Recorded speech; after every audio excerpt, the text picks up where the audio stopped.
Well,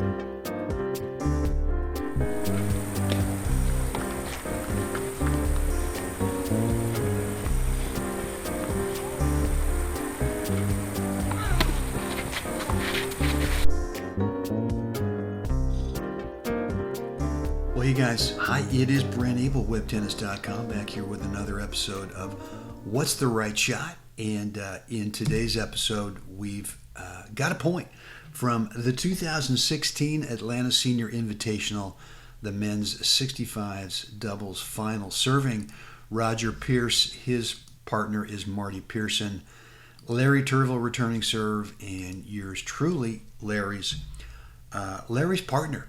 And in this point, we see a really good from inside the baseline, take it early on the rise, chip and charge, return to serve from Larry Turville. And he really hits the perfect return in terms of the placement. Where does this thing bounce? Well, this is nasty right here, right? Not only because of the shot placement, but also because of the fact that Larry is now moving in and looming, certainly in Roger's mind, that if he pops this up at all, that either I'm going to have an opportunity for it or that certainly Larry will as well. So what I want you to do is to think, what shot would you play in this situation?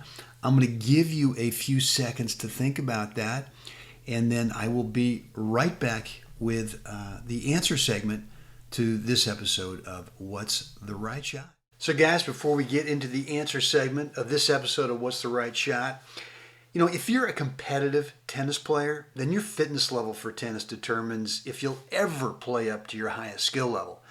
So if consistently playing singles or doubles well is a goal of yours, and the reality is your current level of fitness could be better, then watch the short 3-minute video below so that you can see my strong recommendation for helping you get in much better shape for tennis.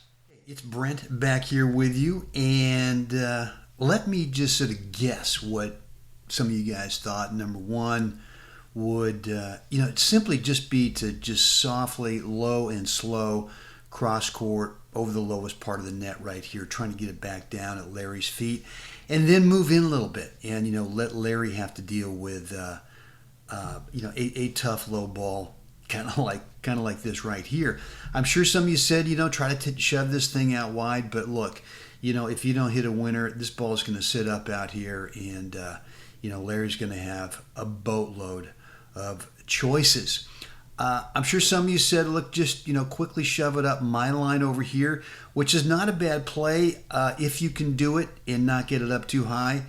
Knowing that you've got the highest part of the net right here. And I'll bet you some of you also said, well, let's just go ahead and play a lob over me.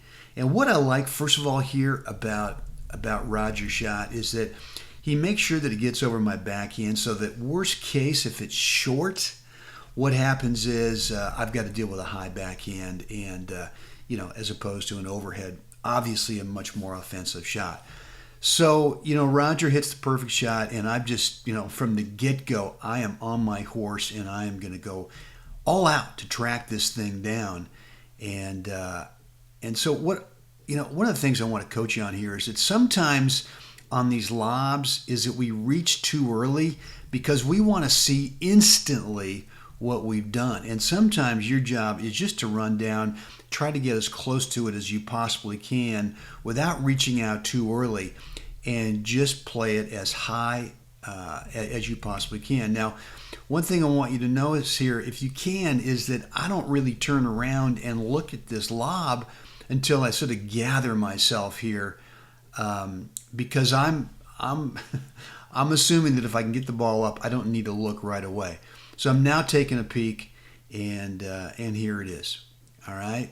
So what I'm going to do now is right here, I'm going to stop it again, and then just let this go real time from right here to what Marty does with his overhead from this part of the court. So here it comes.